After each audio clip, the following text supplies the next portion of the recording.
I'm General Miranda Carter, 46, and I worked my way from a military kid with hospital corners to commanding troops in the field. For years, I showed up for my family, rides, money, respect, especially for my father, the retired staff sergeant I tried to impress. But when he leaned in before a community event and said, "You're nothing. Sit in the back," and moments later his old CO walked in, saluted, and said, "General Carter, ma'am, it's an honor. I made a different choice." Ever been dismissed or humiliated by someone you poured yourself into? Tell me in the comments. You're not alone. Before I dive in, tell me where you're watching from. And if you've ever had to draw a line and stand your ground, hit like and subscribe for more true stories about boundaries and self-respect. What happened next might surprise you. I grew up believing reveille was just another alarm clock. In our house, Dad's military career wasn't history, it was religion. Every morning started with his stories from Fort Bragg. Every dinner ended with lessons about discipline and chain of command. He'd polish his old jump boots while recounting the time his unit secured a hostile village in Afghanistan, or how his quick thinking saved 3 soldiers during a convoy ambush in Iraq. The walls of our living room were shrines to his service, framed commendations, unit photos, his Bronze Star displayed in a shadow box next to an American flag folded in perfect triangles. He wore his retired staff sergeant status like other men wore cologne, always present, impossible to ignore. When neighbors came by for barbecues, Dad would inevitably steer conversation toward his deployments, his voice carrying that particular weight of someone who'd seen things others couldn't understand. Leadership isn't taught in textbooks, he'd tell me, usually while demonstrating the proper way to fold a fitted sheet into military corners. It's forged under pressure, tested in real situations where people's lives depend on your decisions. I absorbed every word, memorized every story, tried to understand the man behind the uniform he still wore to Veterans Day ceremonies and Memorial Day parades. My mother moved through these moments with quiet support, never competing with his war stories, but always ensuring his medals stayed dust-free and his dress blues hung pressed in the closet. She understood something I was still learning, that Dad's identity had crystallized during those years overseas, and everything else, including us, existed in relation to that defining experience. I started running before dawn because Dad said soldiers needed cardiovascular endurance. I learned to strip and clean his old rifle because he believed everyone should understand weapons safety. When other kids complained about chores, I practiced hospital corners on my bed sheets and organized my closet according to military precision. Not because he demanded it, but because I wanted to speak his language, to earn the respect I saw him give his veteran friends when they gathered for poker nights or fishing trips. The discipline felt natural, almost comforting. While my classmates struggled with deadlines and organization, I thrived on structure and clear expectations. Teachers praised my leadership during group projects, my ability to stay calm under pressure during exams. I joined ROTC in high school, excelled in physical training, and found myself gravitating toward strategic thinking and tactical problems that reminded me of Dad's old field manuals. But somewhere in those formative years, a pattern emerged that I couldn't quite name. Dad would listen to my ROTC stories with polite attention, the same way he listened to Mom describe her book club meetings or my younger brother's soccer scores. His real enthusiasm was reserved for conversations with his Army buddies, men who could trade stories about forward operating bases and improvised explosive devices, who understood the weight of carrying 60 pounds of gear through desert heat. When I mentioned wanting to attend West Point, Dad nodded approvingly, but immediately launched into a comparison about how his basic training at Fort Benning had been more physically demanding than anything cadets experience nowadays. When I showed him my acceptance letter, he studied it briefly before commenting that the academy had lowered its standards since his era, trying to meet quotas and political expectations rather than producing real warriors. I told myself his skepticism was protective, that he wanted to prepare me for challenges ahead. Military fathers were supposed to be hard on their children, pushing them toward excellence through constructive criticism. The men he respected most had earned their positions through hardship and sacrifice, so perhaps his reluctance to celebrate my early achievements was simply his way of ensuring I remained humble and focused. But during those late teenage years, as my path toward military service became clearer, I began noticing how Dad's eyes would light up when discussing his own experiences while remaining notably dim when I shared mine. His stories grew longer and more detailed over time, as if he was polishing them for an audience that truly appreciated their significance. My stories seemed to shrink in comparison, becoming shorter summaries that felt somehow inadequate next to his battlefield narratives. The summer before I left for West Point, Dad organized a farewell gathering in our backyard. His veteran friends arrived with folding chairs and coolers full of beer, settling into familiar patterns of conversation that had nothing to do with my departure. I listened from the kitchen while helping Mom prepare burgers, hearing Dad describe my academy appointment as a good opportunity for her to see what real military service looks like, as if my next 4 years were an extended field trip rather than the beginning of my own career.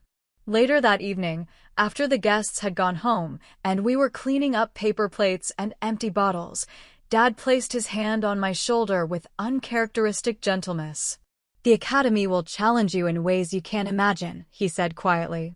"Just remember that your real education begins after graduation, when you're responsible for soldiers who depend on your judgment." I nodded, grateful for what felt like genuine advice, choosing to interpret his words as encouragement rather than warning. The night before I left for New York, I found Dad in the garage, organizing his old footlocker with methodical precision. He looked up when I entered, and for a moment, I saw something vulnerable in his expression, perhaps recognition that his daughter was about to embark on the same journey that had defined his identity for decades. But the moment passed quickly, replaced by his familiar mask of stoic professionalism. "Make us proud, soldier," he said, using a tone that was neither warm nor cold, simply matter-of-fact. I hugged him goodbye, breathing in the scent of gun oil and Old Spice that had always meant safety and strength in my childhood. As I walked toward the house to finish packing, I heard him return to organizing his gear, each piece placed exactly where it belonged, maintaining the order that had sustained him through decades of civilian life after war. Academy life began with the controlled chaos of Beast Barracks, where upperclassmen transformed civilians into soldiers through carefully orchestrated stress and exhaustion. I thrived in that environment, finding that Dad's informal training had prepared me better than most of my classmates for the physical demands and mental pressure of military indoctrination. My roommate struggled with homesickness and the constant scrutiny of cadet leadership, while I felt strangely at home in a world where excellence was measured in concrete terms and personal worth was determined by performance rather than potential. During those first months at West Point, I discovered that being Staff Sergeant Carter's daughter meant less than I had expected and more than I wanted to admit. My tactical officers respected my preparation and discipline, recognizing the foundation Dad's influence had provided, but they evaluated my performance based solely on my own capabilities and decisions. This was both liberating and terrifying. For the first time, my military identity existed independently of Dad's legacy, defined by my choices rather than his achievements. I wrote letters home describing the challenges of academic coursework, the intensity of military training, and my growing confidence in leadership positions. Dad's responses were brief and practical, offering advice about time management and study habits, but rarely commenting on my specific accomplishments. When I was selected for advanced leadership roles or recognized for academic excellence, his letters would acknowledge the news with the same tone he used to discuss weather forecasts or family gossip from neighbors. The contrast became sharper during holiday breaks, when I returned home wearing my cadet uniform and carrying stories of my own about challenging training exercises and complex tactical problems. Dad would listen politely, occasionally asking clarifying questions about academy policies or procedures, but his real interest remained focused on reconnecting with his veteran friends and sharing updates about their children's conventional civilian achievements, college graduations, new jobs, marriages, and grandchildren. Christmas dinner during my sophomore year crystallized this pattern in a way that was impossible to ignore. Dad's brother asked about my progress at the academy, and I began describing a recent field exercise where my squad had successfully completed a complex mission despite equipment failures and severe weather conditions. The story required tactical details and military terminology that demonstrated my growing expertise and confidence as a future officer. Halfway through my explanation, Dad interrupted with his own story about a similar situation his unit had faced in Afghanistan, where real bullets and actual enemy combatants had created stakes far more serious than any training scenario. His narrative consumed the rest of dinner conversation, relegating my academy experiences to what felt like children's games in comparison to his authentic combat operations. I finished my meal in silence, recognizing that Dad's interruption hadn't been malicious, but rather instinctive, a veteran's need to establish the hierarchy of experience that placed his wartime service above my peacetime preparation. Later that evening, as we washed dishes together, he asked if I was learning anything useful at the academy. His tone suggesting genuine curiosity, mixed with subtle skepticism about whether modern military education could match the lessons he'd absorbed through actual deployment and combat. My junior year brought increased responsibilities and recognition that I hoped might finally break through Dad's protective skepticism. I was selected for the Academy's most competitive leadership positions, earned academic honors in military strategy and international relations, and received commendations from tactical officers who saw potential for significant achievement in my future military career. Each accomplishment felt like evidence that I was worthy of the respect Dad reserved for proven soldiers, validation that my path toward officership deserved serious consideration rather than polite acknowledgement. But when I called home to share news of my selection as cadet company commander, Dad's response followed the familiar pattern of brief congratulations followed by immediate context about how his own military experience compared to mine. He reminded me that leading fellow cadets in a controlled environment was fundamentally different from commanding soldiers in combat situations where lives depended on split-second decisions under extreme pressure. Real leadership is tested when everything goes wrong, he said, his voice carrying the weight of someone who had been personally responsible for bringing soldiers home alive from hostile territory. The Academy teaches theory and procedure, but you won't understand command until you're responsible for men and women whose families depend on your judgment. I recognized the truth in his words while simultaneously feeling diminished by the implication that my achievements remained hypothetical rather than substantial. The summer between my junior and senior years, I completed internships with active duty units where I worked alongside officers who had deployed multiple times to Afghanistan and Iraq. These men and women treated me with professional respect, recognizing my potential while acknowledging that my real education as an officer would begin after graduation. Their attitude was encouraging rather than dismissive. They saw my academy training as solid preparation for the challenges ahead, not as inadequate simulation of real military service. When I returned home and shared stories from these internships, Dad listened with slightly more interest than usual, occasionally asking specific questions about the officers I had worked with or the units I had observed. For brief moments, I sensed that he might be beginning to see my military development as legitimate progression rather than extended childhood play. But these glimpses of recognition were always followed by subtle reminders that his own service had occurred during a more demanding era, when military standards were higher and soldiers faced more serious challenges.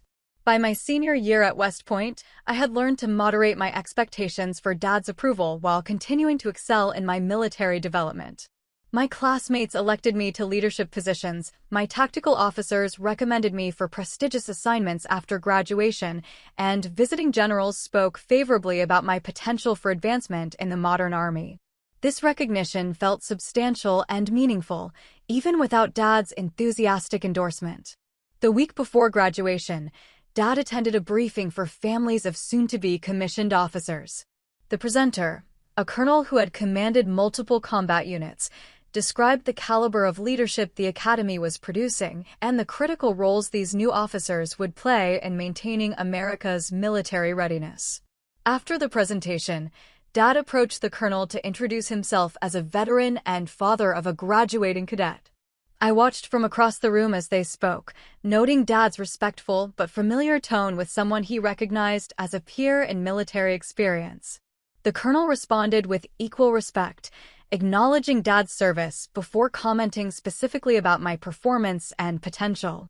"Your daughter has demonstrated exceptional leadership capabilities," he said, clearly enough for me to overhear. "She'll make an outstanding officer."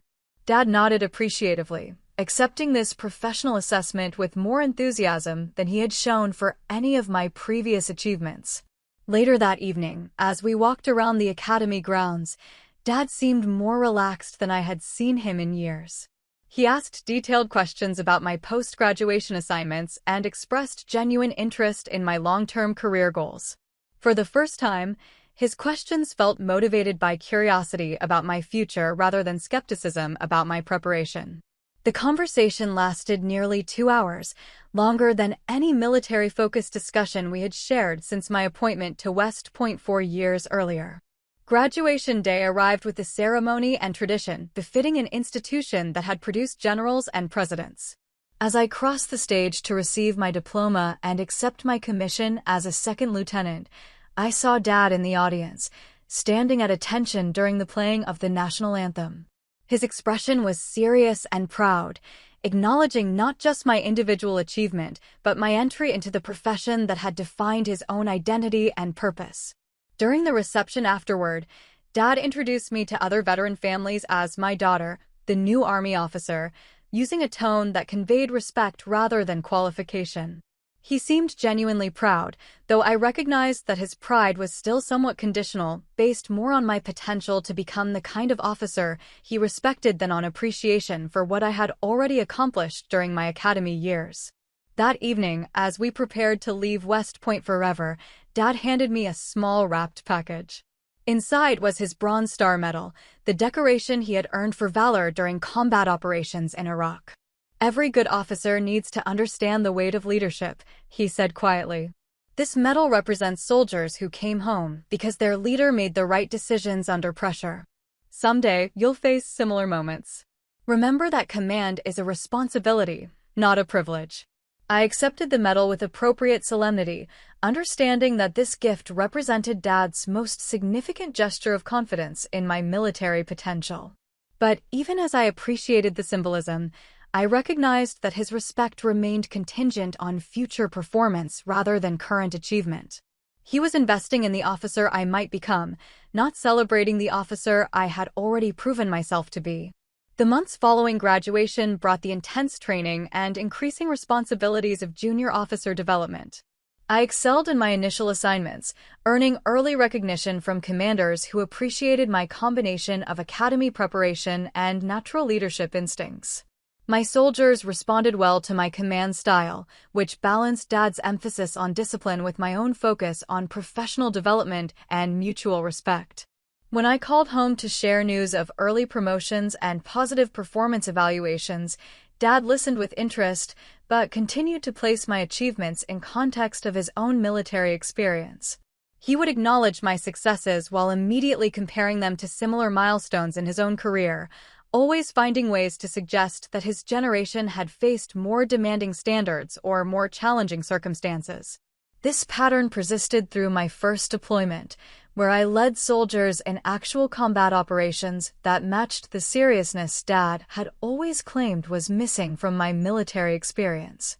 Even when I returned from overseas with combat decorations and commendations from senior officers, Dad's response followed familiar lines. Congratulations mixed with subtle reminders that his own deployments had been more dangerous or more significant in their strategic impact. But something was shifting in how others perceived my military career. Veteran organizations began inviting me to speak at events, recognizing my combination of combat experience and academy education as valuable perspective for younger service members. Military publications featured articles about my unit's successful operations, often highlighting my role in achieving mission objectives while maintaining high standards of soldier care and professional development. These external recognitions created an interesting dynamic during family gatherings, where Dad's veteran friends would ask specific questions about my deployments and command responsibilities. Their interest was professional and respectful, acknowledging my achievements as legitimate military accomplishments rather than preparatory exercises for future service. Dad would listen to these conversations with visible discomfort, clearly recognizing that his friends viewed my career with the same seriousness they reserved for his own military experience. The tension came to a head during my promotion to major, when Dad's response to the news was immediate skepticism about promotion timelines and standards in the modern military. He suggested that advancement came too quickly nowadays, implying that my promotion reflected lowered expectations rather than exceptional performance. This reaction felt particularly sharp because it dismissed not only my individual achievements, but also the judgment of senior officers who had evaluated my potential for increased responsibility. I decided that evening to stop seeking Dad's approval for my military career, recognizing that his need to maintain his own position as our family's primary military authority would always prevent him from fully celebrating my achievements. This wasn't abandonment or rebellion, simply acceptance that his respect would need to be earned through different channels than the ones I had been pursuing for nearly a decade. The decision brought unexpected relief and clarity. Instead of filtering my career choices through Dad's likely reactions, I began focusing entirely on the professional challenges and opportunities that aligned with my own interests and capabilities. My performance improved as I stopped second-guessing decisions based on how they might be received at home, and my confidence grew as I learned to trust my own judgment rather than seeking external validation. During the next family gathering, when relatives asked about my military service, I answered their questions directly without watching Dad's face for approval or disapproval. I described my current responsibilities and future assignments with the same straightforward professionalism I used when briefing senior officers, treating my career as a legitimate topic of adult conversation rather than a subject requiring paternal endorsement. Dad noticed the change immediately but seemed uncertain how to respond. His usual pattern of contextualizing my achievements with his own experiences felt forced and awkward when I didn't provide openings for comparison. Our conversations became more polite and distant, but also more honest. I was no longer performing for his approval, and he could no longer position himself as the ultimate authority on military service in my presence. This new dynamic created space for me to develop relationships with other veteran family members who appreciated my service on its own merits. Dad's brother, who had served in the Navy during Vietnam, began asking detailed questions about modern military operations and technology, genuinely interested in how warfare had evolved since his own service. These conversations were mutually respectful exchanges between veterans rather than competitions for authority or recognition. 6 months later, I received orders for command of a battalion, a significant promotion that would place me in charge of over 400 soldiers and multiple complex missions. The assignment came with recognition that I was being fast-tracked for senior leadership positions, identified as an officer with potential for eventual advancement to general officer ranks. This was the kind of achievement that couldn't be diminished through comparison or qualified with reminders about different standards in previous eras. When I called home to share the news, Dad's initial response was silence, the first time in years that he hadn't immediately placed my achievement in context of his own experience. After several seconds, he asked specific questions about the unit I would command and the missions I would be responsible for. His tone was serious and professional, acknowledging that my new position represented substantial authority and responsibility within the modern military structure. "Battalion command is significant," he said finally, his words carrying weight of genuine recognition rather than qualified praise. "Your soldiers will depend on your leadership in ways that test everything you've learned." For the first time since my academy appointment, Dad's response focused entirely on my future challenges and opportunities rather than comparisons with his past achievements. But even this moment of acknowledgement felt incomplete, respect for my position rather than celebration of the person who had earned it. I thanked him for his support and ended the conversation knowing that our relationship had evolved into something more honest, but also more distant than either of us had originally intended. The next phase of my career brought responsibilities and recognition that established my professional identity independently of Dad's military legacy. My battalion excelled under my command, achieving performance metrics that attracted attention from senior officers throughout our division. Military journalists interviewed me about innovative training methods and successful mission outcomes, treating me as a subject matter expert rather than simply an officer with potential. During this period, Dad's attitude toward my career underwent subtle but significant changes. He stopped offering unsolicited advice about military leadership, recognizing that my experience now matched or exceeded his own in terms of current relevance and scope of responsibility. His comments became more supportive and less comparative, acknowledging my achievements without immediately contextualizing them within his own service record. The transformation was gradual but unmistakable. When discussing my career with friends and family, Dad began using language that conveyed pride and respect rather than protective skepticism. He would describe my assignments and achievements using the same tone he reserved for discussing accomplished peers rather than children requiring guidance and correction. This shift created opportunities for more meaningful conversation between us about military service and leadership challenges. Dad would ask my opinion about current military policies and strategic decisions, treating my perspective as valuable professional input rather than academic theory. These discussions were collaborative rather than instructional, acknowledging that we both brought legitimate expertise to topics that had previously been dominated by his superior experience and authority. But the fundamental dynamic of our relationship remained complicated by years of accumulated disappointment and carefully managed expectations. I had learned to find validation and satisfaction through professional channels rather than family approval, while Dad seemed uncertain how to celebrate achievements that had surpassed his own career milestones. We had developed mutual respect, but lost the easy intimacy that might have made that respect more emotionally satisfying. The situation crystallized during a community event where Dad had been invited to speak about veteran experiences to a local high school audience. The organizers asked him to bring family members who could share perspectives about military service and its impact on families. Dad invited me to participate, acknowledging that my active duty status and recent combat experience would provide valuable insight for students considering military careers. During the presentation, Dad spoke eloquently about his own service and the values that military experience had instilled in his approach to civilian life. When he introduced me to the audience, his words were respectful and proud, describing my academy education, combat deployments, and current command responsibilities with obvious satisfaction. For the first time in memory, he presented my military career as an achievement worthy of admiration rather than a work in progress requiring future validation. The students asked thoughtful questions about modern military service, leadership challenges, and the differences between Dad's generation of soldiers and mine. We answered their questions as partners rather than senior and junior officers, each contributing perspectives that complemented rather than competed with each other. The experience felt like a preview of the relationship we might develop if we could move beyond the dynamics that had defined our interactions for so many years.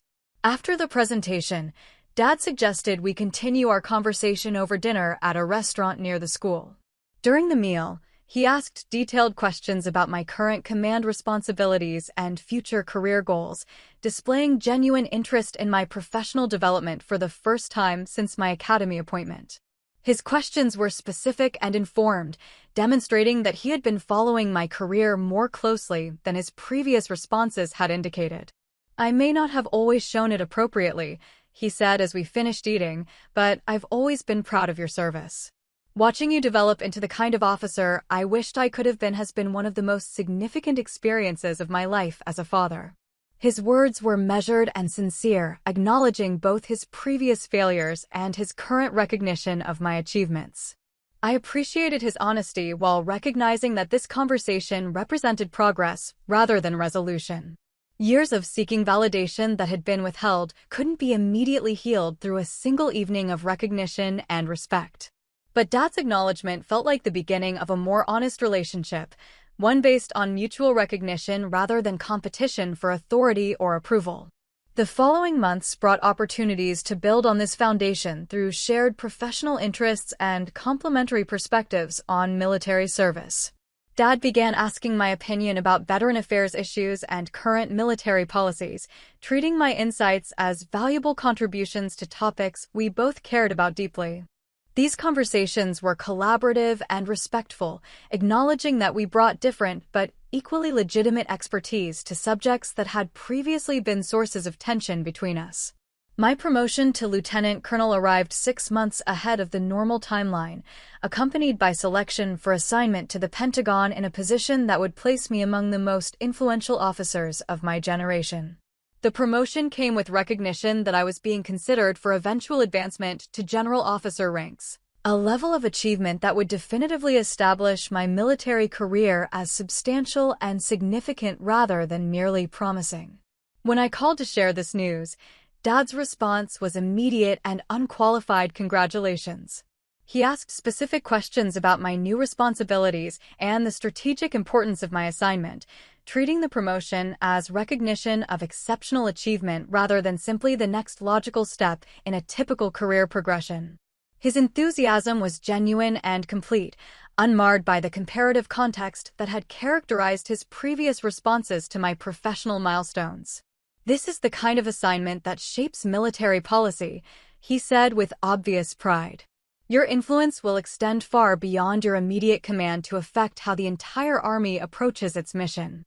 His recognition felt complete and satisfying, acknowledging both my individual achievement and its broader significance within the military institution we both served. For the first time since beginning my military career, I felt that Dad and I were positioned as peers rather than senior and junior members of the same profession. His respect was based on my demonstrated capabilities rather than potential for future development, and my appreciation for his guidance was voluntary rather than dependent on his approval. We had achieved a foundation for relationship that honored both his legacy of service and my independent achievements. But even this progress felt fragile and incomplete, built on professional recognition rather than personal understanding. Dad's pride in my military career was authentic, but focused primarily on achievements that reflected well on his influence and guidance rather than celebrating the person who had earned them. I valued his respect while recognizing that our relationship remained defined by military service in ways that limited its emotional depth and personal intimacy. The limitations of this professional bond became apparent during family gatherings where conversation inevitably returned to military topics as the primary common ground between us.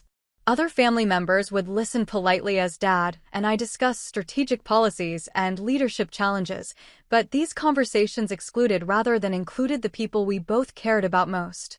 Our relationship had become more respectful, but also more isolated from the broader family context that should have provided its foundation.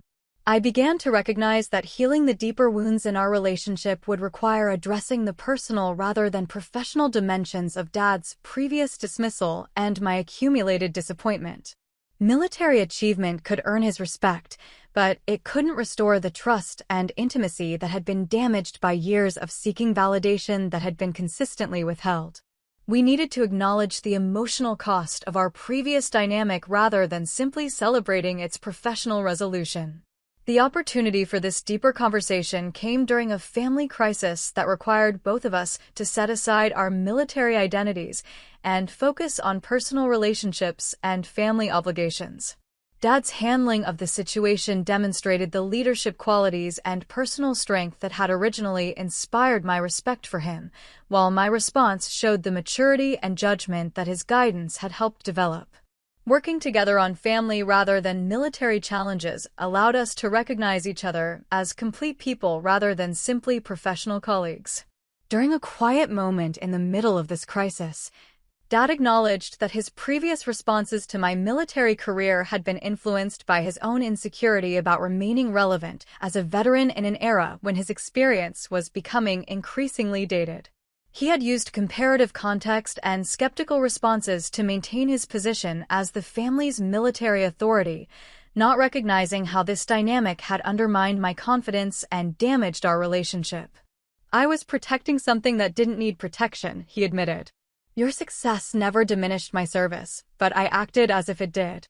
I'm sorry for the ways I failed to support you when you needed encouragement rather than criticism." His apology was specific and complete, acknowledging both his motivations and their impact on my development and our relationship.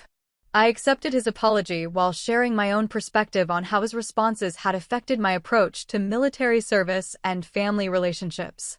We spent several hours discussing not just the professional aspects of our military careers, but the personal costs and benefits of service that had shaped both our individual identities and our relationship with each other. This conversation felt like the beginning of a more complete relationship, one that honored both our military connection and our family bond. The family crisis eventually resolved, but the understanding Dad and I had developed during that difficult period provided a foundation for ongoing relationship improvement. We began spending time together on non-military activities, discovering shared interests and compatible perspectives that had been overshadowed by our professional focus. These experiences allowed us to appreciate each other as complete people rather than simply as military officers with complementary career experiences. My next promotion to colonel was accompanied by assignment to command a brigade, a position that would place me among the most senior combat leaders in the Army and establish my credentials for eventual advancement to general officer ranks. This achievement represented not just personal success, but validation of the leadership potential Dad had always claimed to see in my military development, even when his responses had suggested skepticism rather than confidence. When I shared this news, Dad's reaction was celebration rather than simply recognition. He expressed genuine excitement about my assignment and its implications for both my immediate responsibilities and long-term career prospects. His response focused entirely on my achievement and its significance rather than making any comparisons with his own service or suggesting qualifications about modern military standards. "This is exactly the kind of leadership position the Army needs," he said with unmistakable pride. "Your soldiers are fortunate to have a commander with your combination of experience and judgment." His words conveyed complete confidence in my capabilities and wholehearted support for my continued advancement, the kind of encouragement I had hoped to receive throughout my military development, but had learned to find through other sources. The promotion ceremony was held at our home base, with family members invited to attend the formal change of command that would mark my assumption of brigade leadership. Dad wore his dress uniform to the ceremony, looking distinguished and proud as he watched me accept responsibility for over 3,000 soldiers and multiple complex missions. During the reception afterward, I observed him speaking with my new superior officers, discussing my qualifications and potential with obvious satisfaction and respect. Later that evening, as we reflected on the ceremony and its significance, Dad shared his perspective on watching me assume command of a unit larger and more complex than any he had ever led during his own military career. Rather than feeling diminished by my advancement beyond his own achievements, he expressed satisfaction that his influence had contributed to developing an officer capable of such significant responsibility and leadership. "Seeing you take command today reminded me why I was proud to serve," he said thoughtfully. "Military service is about developing the next generation of leaders who can carry forward the values and standards that make our profession meaningful. You represent the best of what that development can achieve." His words conveyed not just personal pride, but professional satisfaction that his military legacy would continue through my service and leadership. This moment felt like the complete resolution of tensions that had defined our relationship for over a decade. Dad's pride was personal rather than comparative, focused on my individual achievement rather than its reflection on his own service. My appreciation for his support was genuine rather than grudging, acknowledging the foundation his guidance had provided while claiming ownership of the success I had earned through my own efforts and decisions. But even as we celebrated this milestone, I recognized that our relationship had been permanently shaped by the years of tension and misunderstanding that had preceded this resolution. We had achieved mutual respect and genuine affection, but we had also lost opportunities for deeper intimacy and trust that might have developed if Dad had been more supportive during my early career development. Our current relationship was satisfying, but also limited by the caution and independence I had learned during years of managing disappointment and seeking validation elsewhere. The final test of our relationship came 18 months later, when I received notification of my selection for promotion to Brigadier General. the achievement that would definitively establish my military career as exceptional rather than simply successful. This promotion was particularly significant because it represented recognition not just of my individual capabilities, but of my potential to influence military policy and strategic decision-making at the highest levels of Army leadership. General officer promotion requires Senate confirmation and extensive background investigation, making it a public acknowledgement of professional achievement that extends far beyond internal military recognition. The announcement would be published in military publications and local newspapers, establishing my advancement as a matter of public record and community pride rather than simply family celebration. When I called to share this news, Dad's response was silence, not the skeptical silence that had characterized his early responses to my achievements, but the overwhelmed silence of someone processing information that exceeded his expectations and understanding. After several seconds, he asked me to repeat what I had said, as if he needed confirmation that he had heard correctly. "Brigadier General," he said slowly, testing the words and their implications. "My daughter is going to be a general officer." His voice carried amazement and pride in equal measure, acknowledging that my achievement had surpassed not just his own military career, but his imagination of what might be possible for his child to accomplish. The conversation that followed was unlike any we had shared since I first announced my intention to attend West Point over 15 years earlier. Dad asked detailed questions about the responsibilities I would assume and the strategic challenges I would face, treating me as someone whose judgment and expertise he respected rather than someone whose potential he was still evaluating. His interest was professional and personal, acknowledging both the significance of my achievement and his satisfaction in witnessing my success. "I always knew you had the potential for leadership," he said toward the end of our conversation, "but I don't think I understood the scope of what that potential might become. Watching you develop into the kind of officer who earns this level of recognition has been one of the most profound experiences of my life." His words were thoughtful and sincere, acknowledging both his pride and his recognition that my achievement had exceeded his expectations and understanding. The promotion ceremony was scheduled for several weeks later, with family members and friends invited to witness the formal pinning of my new rank and assumption of general officer responsibilities. Dad immediately began making arrangements to attend, treating the event as the most significant family celebration in recent memory. His enthusiasm was infectious, spreading to other family members who began planning their own attendance at what they recognized as a historic moment in our family's military legacy. During the weeks leading up to the ceremony, Dad spent considerable time researching the responsibilities and significance of general officer rank, educating himself about the strategic challenges and policy influence I would assume in my new position. His research was thorough and respectful, acknowledging that my new responsibilities would extend far beyond his own military experience and expertise. The ceremony itself was formal and impressive, conducted with the dignity and tradition befitting the promotion of a new general officer. Dad wore his dress uniform with obvious pride, standing at attention during the playing of the national anthem and the formal presentation of my new rank insignia. His expression throughout the ceremony was serious and proud, acknowledging the significance of the moment while maintaining the military bearing that had defined his own approach to formal occasions. During the reception afterward, I observed Dad speaking with senior officers who had attended the ceremony, discussing my qualifications and potential with the confidence of someone whose assessment was respected and valued. These conversations were between military peers rather than between a veteran seeking recognition and active duty officers providing polite acknowledgement. Dad's participation was welcomed and meaningful, contributing to rather than detracting from the celebration of my achievement. Later that evening, as we spent quiet time together reflecting on the day's events, Dad presented me with a gift that surprised me with its thoughtfulness and significance. He had located and purchased a first-edition copy of a military leadership manual that had influenced his own development as a young soldier, inscribed with a personal message acknowledging my achievement and expressing his confidence in my future success as a general officer. This book shaped my understanding of military leadership when I was learning to be a soldier, he explained as I examined the carefully preserved volume.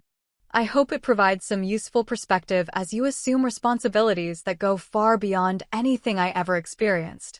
Your leadership will influence not just your immediate command, but the future direction of our entire military institution." His gift represented more than personal recognition. It was acknowledgement that my military career had achieved significance that matched and exceeded his own service, worthy of the same respect and attention he had always reserved for accomplished military leaders. The inscription he had written was personal and professional, celebrating both my individual achievement and its broader meaning for military service and family legacy. As I prepared to leave for my new assignment the following week, Dad and I spent time together that felt different from any previous conversations about my military career. Instead of discussing my potential or comparing my experiences with his own, we talked as military professionals who shared common values and complementary perspectives on service and leadership. Our conversation was collaborative and respectful, acknowledging that we both brought legitimate expertise to topics that had previously been sources of tension between us.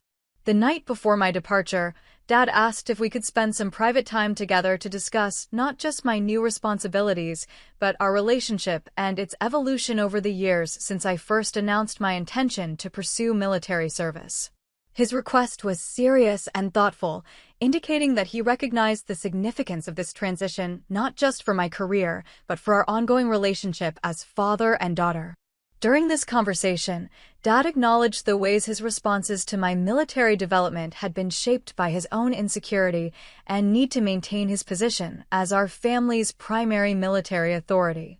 He recognized that his comparative context and skeptical responses had undermined my confidence and damaged our relationship, even when his intentions had been protective rather than competitive. "I spent so many years trying to prepare you for challenges that I failed to celebrate your successes," he said quietly. "I was so focused on protecting my own relevance that I couldn't see how my responses were affecting you. I'm sorry for the ways I failed to support you when encouragement would have been more valuable than criticism." I accepted his apology while sharing my own perspective on how our dynamic had shaped my approach to military service and family relationships. We discussed not just the professional aspects of our military careers, but the personal costs and benefits of service that had influenced both our individual identities and our connection to each other. This conversation felt healing in ways that years of professional recognition had not achieved. The following morning, as I prepared to leave for my new assignment, Dad walked me to my car with the formal bearing he had maintained throughout my military career. But when we reached the driveway, he broke from his usual reserved demeanor to embrace me with genuine warmth and affection. "I'm proud of the officer you've become," he said simply. "More than that, I'm proud of the person you are." His words carried weight that went beyond professional recognition, acknowledging not just my military achievements, but my character and integrity as someone he respected completely.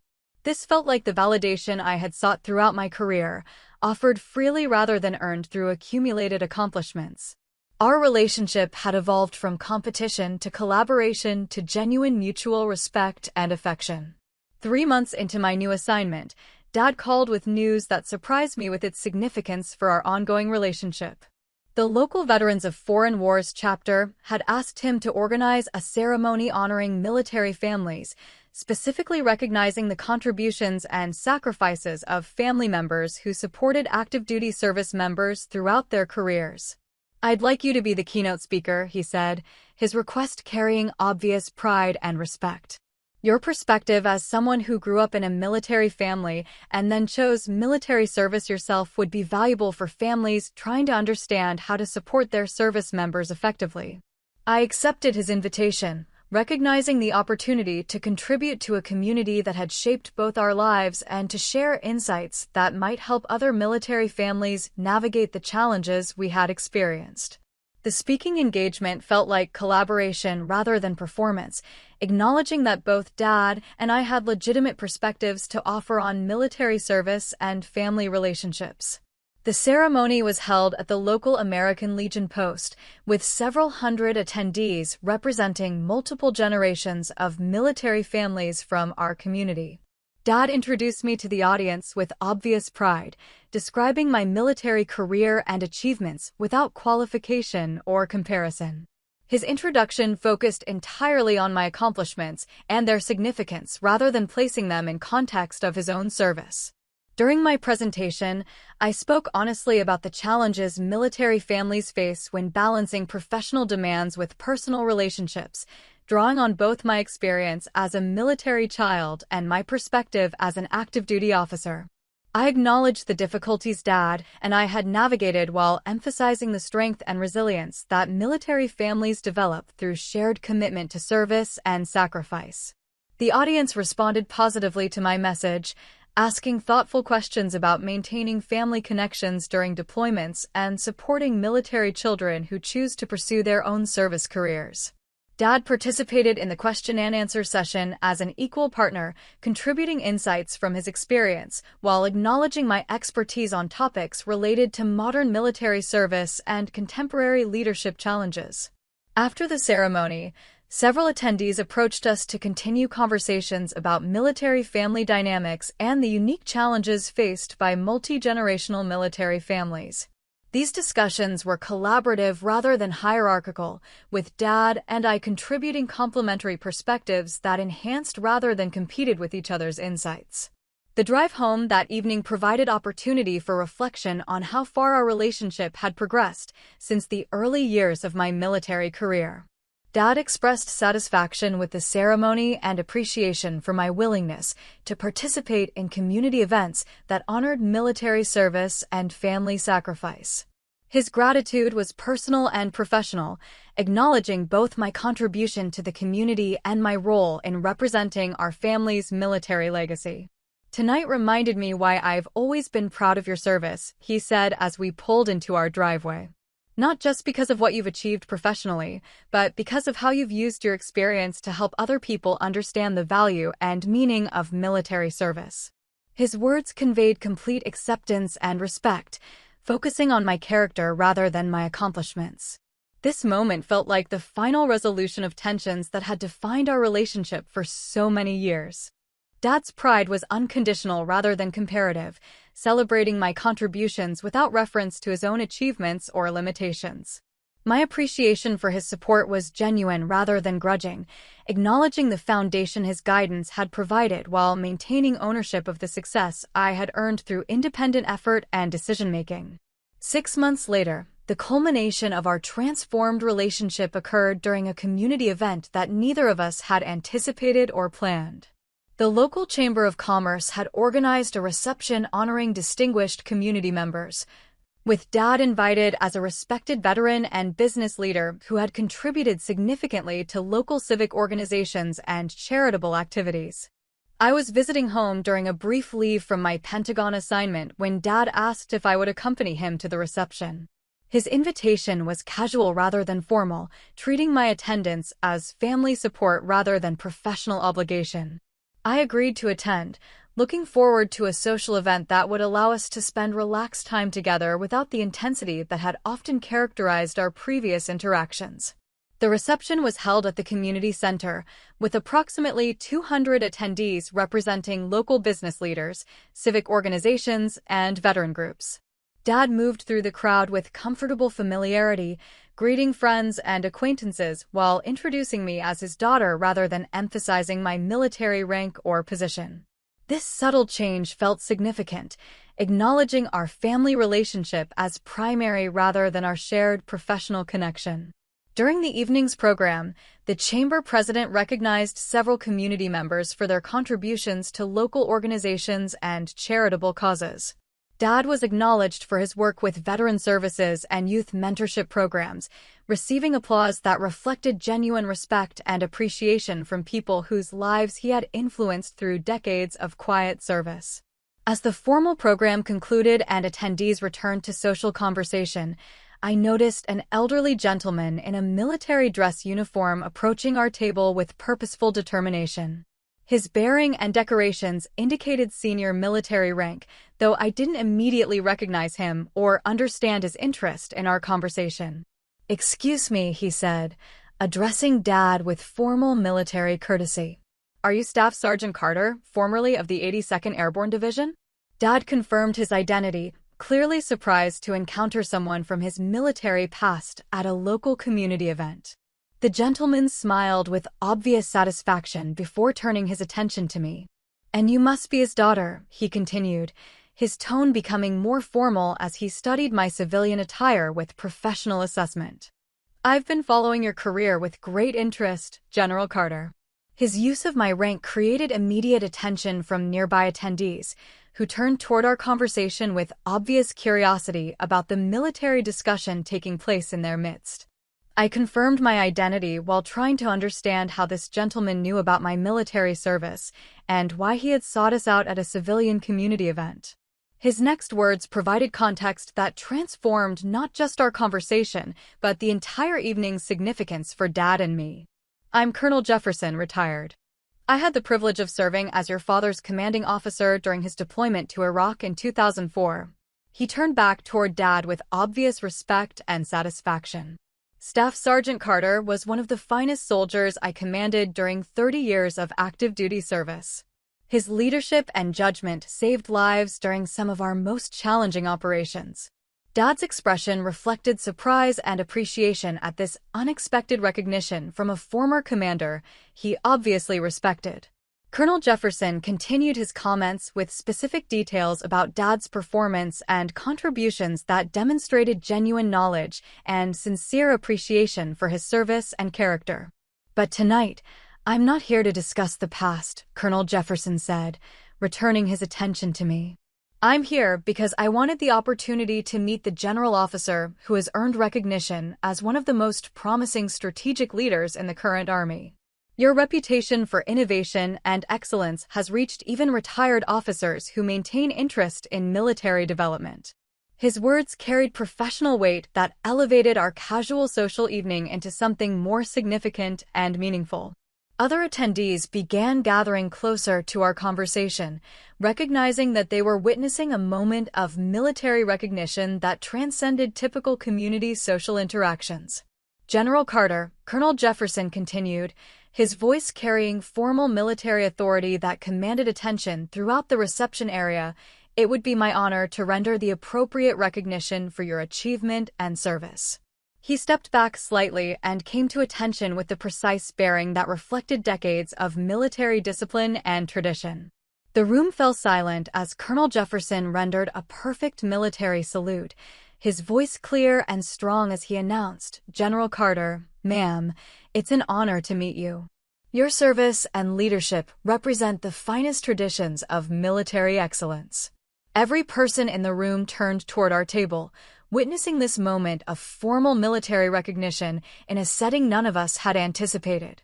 I returned Colonel Jefferson's salute with appropriate military bearing, acknowledging his recognition while remaining conscious of the civilian audience observing our exchange.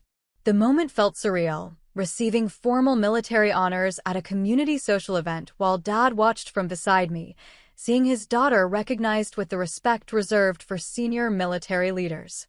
The silence that followed lasted several seconds before the room erupted in applause from attendees who understood they had witnessed something significant even if they couldn't fully comprehend its military implications. Dad's expression reflected amazement and pride in equal measure, seeing his daughter receive recognition from a former commander whose opinion he valued and respected. Colonel Jefferson remained at attention until the applause subsided, then relaxed his posture while maintaining the respectful demeanor appropriate for addressing a general officer.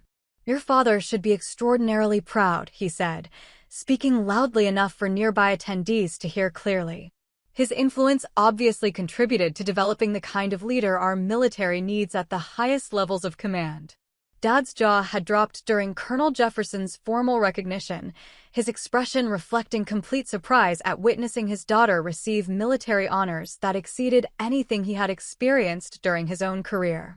The moment represented validation not just of my achievements, but of the military values and standards he had instilled throughout my development, acknowledged by someone whose opinion carried unquestioned authority and respect. Thank you, Colonel, I responded with appropriate formality. My father's influence was indeed significant in my military development. His example of service and sacrifice provided the foundation for whatever success I've been able to achieve. My words were sincere rather than diplomatic, acknowledging Dad's contribution while accepting recognition for my own accomplishments. The remainder of the evening was transformed by Colonel Jefferson's recognition and its impact on both the attendees and our family dynamic. Dad moved through subsequent conversations with obvious pride and satisfaction, no longer introducing me simply as his daughter, but as my daughter, General Carter, using a tone that conveyed complete respect and admiration rather than qualification or context. Local community members approached throughout the evening to express their appreciation for military service and their amazement at witnessing such formal recognition in their civilian social setting.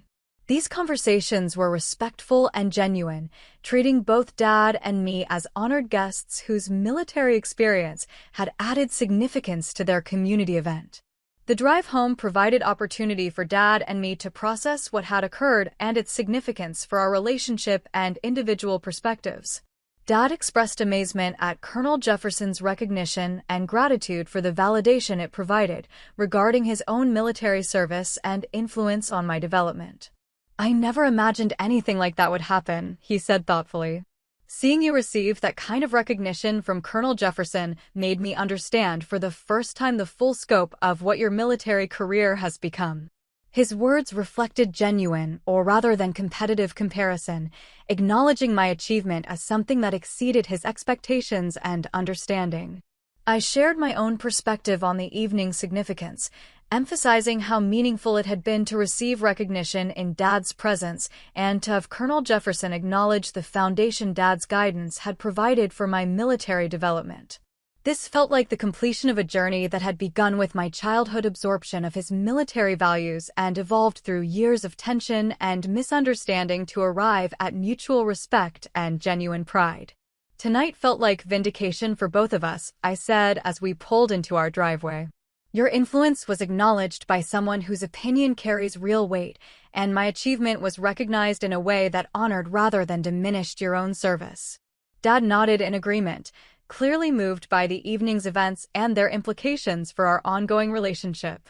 The following months brought continued opportunities to build on the foundation that evening had established.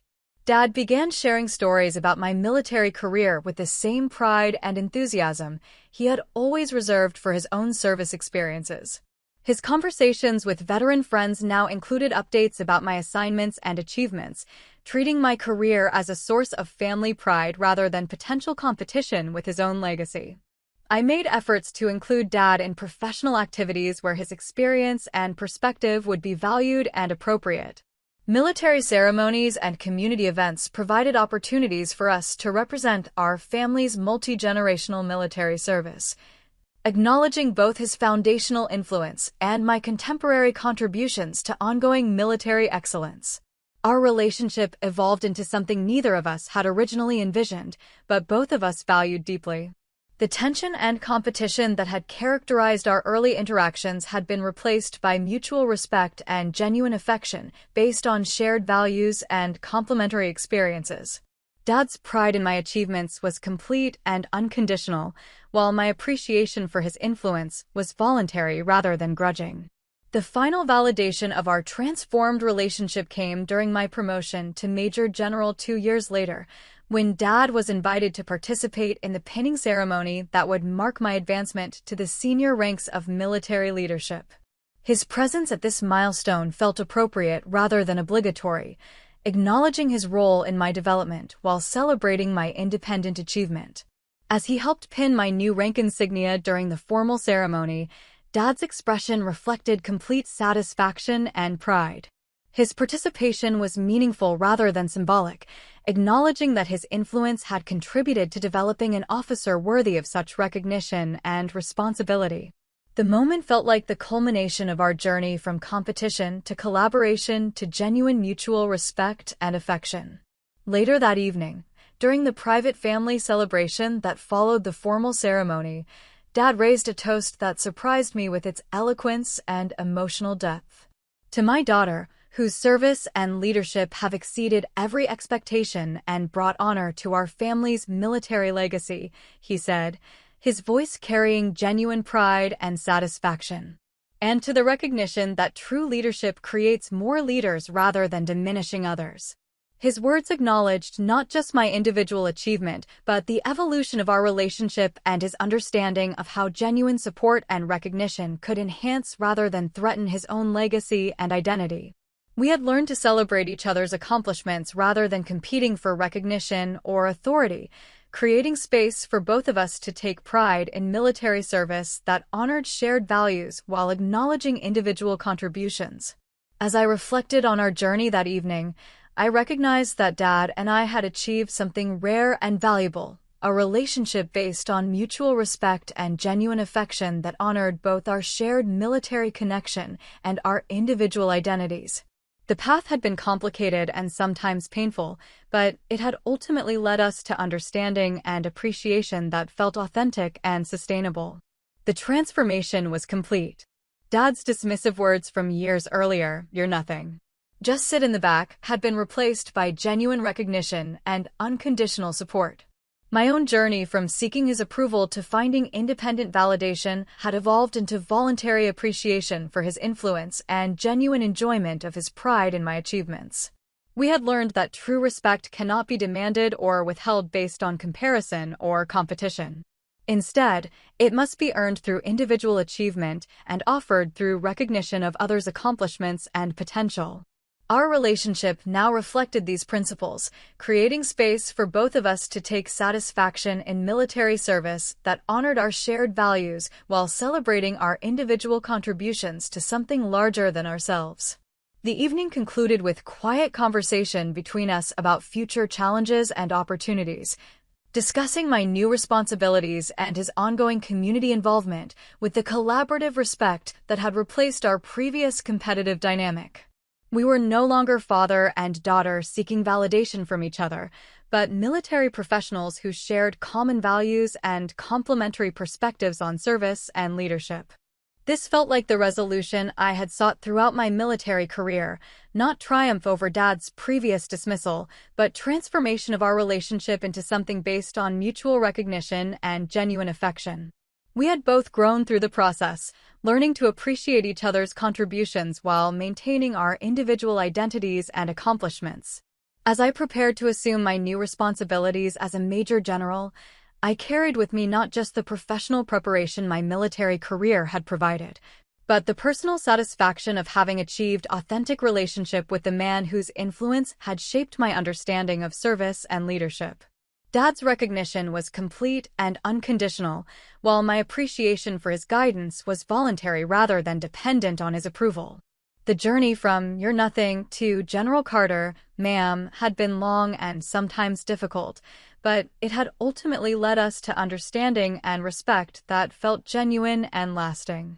We had learned to honor both our shared military legacy and our individual contributions, creating space for celebration rather than competition, recognition rather than dismissal, and genuine pride rather than qualified acknowledgement. Standing in my dress uniform that evening, surrounded by family and friends who had witnessed our transformation, I understood that true victory was not about proving Dad wrong or achieving recognition that exceeded his accomplishments. Instead, it was about creating relationship based on mutual respect and genuine affection, honoring both his influence and my independent achievement while celebrating the values we shared and the legacy we would continue together. Thanks for sticking with me through this story. Have you ever had someone you cared about dismiss your worth, only for life to prove them wrong? How did you handle it? Did you confront them, set boundaries, or just let your success speak for itself? Share your experience in the comments. I'd love to hear it. And if this story resonated, hit like, subscribe, and turn on notifications for more true stories about standing tall when others try to cut you down.